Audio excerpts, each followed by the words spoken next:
Olá pessoal, sejam todos bem-vindos e bem-vindas à nossa aula sobre a atualização do Programa de Gestão e Desempenho no âmbito da Universidade Federal de Sergipe.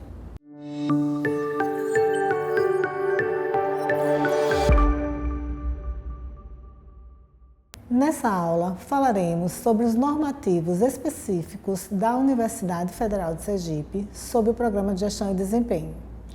Em especial, falaremos sobre a Resolução Consul número 46 de 2022 e a Instrução Normativa PROGEP número 1 de 2024, em relação a pontos específicos dessas regulamentações no âmbito institucional que merecem destaques.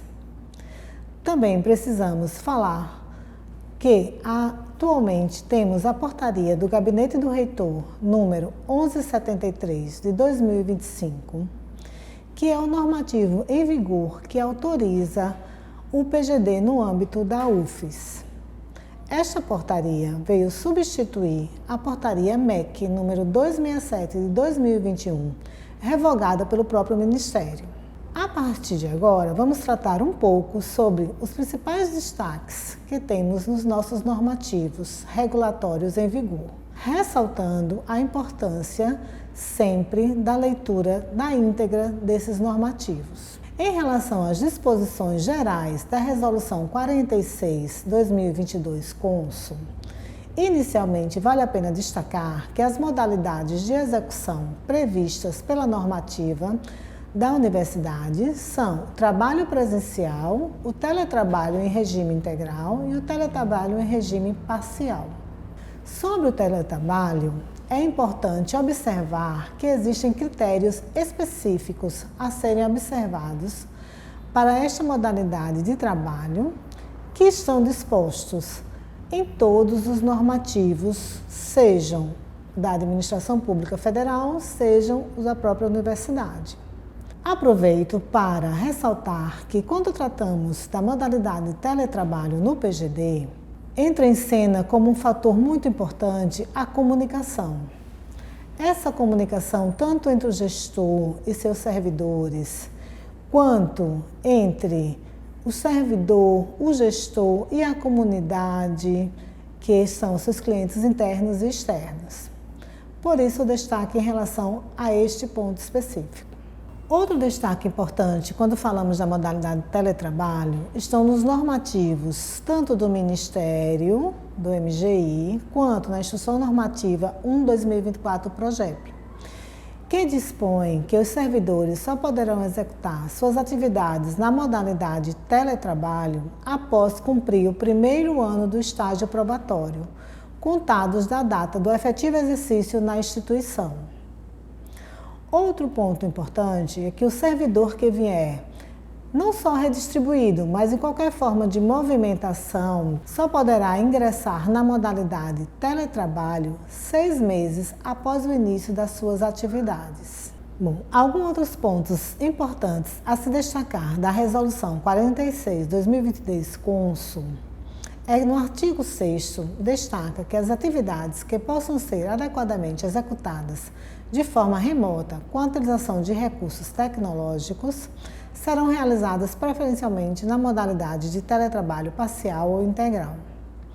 O artigo 7º dispõe sobre as convocações para comparecimento pessoal dos servidores na modalidade da teletrabalho, que não pode ser inferior a 48 horas.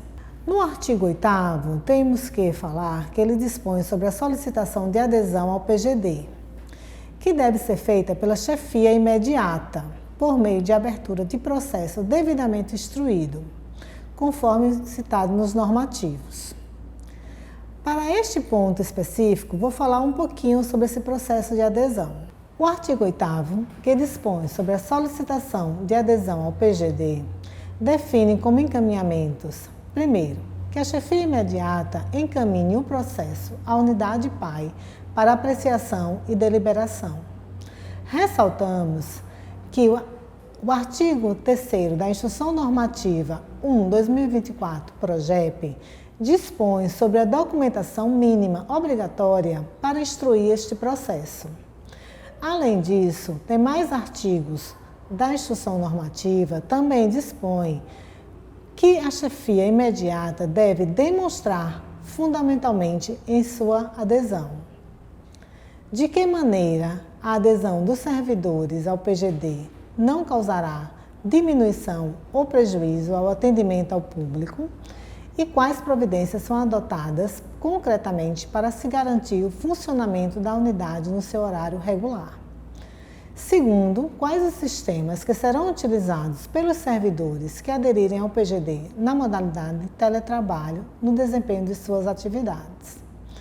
Feito isso, com o processo instruído, ele será encaminhado pela chefia imediata para apreciação pela sua unidade superior.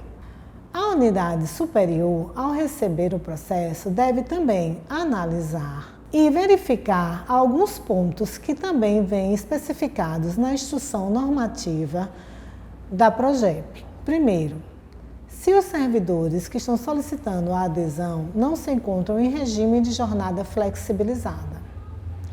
Se desempenham atividades que podem ser mensuradas pelo cumprimento de metas. Se não exercem atividades diretamente relacionadas à execução de serviços essenciais, como as áreas de saúde e segurança, dentre outros assim definidos. Importante salientar que na Instrução Normativa 1/2024 da PROGEP, também dispomos que a adesão ao PGD não deve comprometer o funcionamento regular da unidade, cabendo a cada unidade superior verificar também a garantia desse atendimento presencial e que ele não será prejudicado. Deferindo o processo solicitado, a unidade superior deve encaminhar o processo à PROGEP para sua apreciação e homologação. Ao receber o processo, a PROGEP também vai analisar todos os parâmetros da solicitação e, homologando a adesão, vai encaminhar o processo ao gabinete do reitor para apreciação e posterior assinatura da portaria. Destacamos ainda que existe um fluxo, um diagrama, que demonstra todo esse fluxo de solicitação de adesão do PGD na UFES. Esse diagrama está disponível tanto na página do PGD da UFES, como na página eletrônica dos procedimentos organizacionais através do portal da UFES. Com a publicação da portaria de adesão ao PGD, vamos falar um pouco agora sobre o fluxo de execução do programa.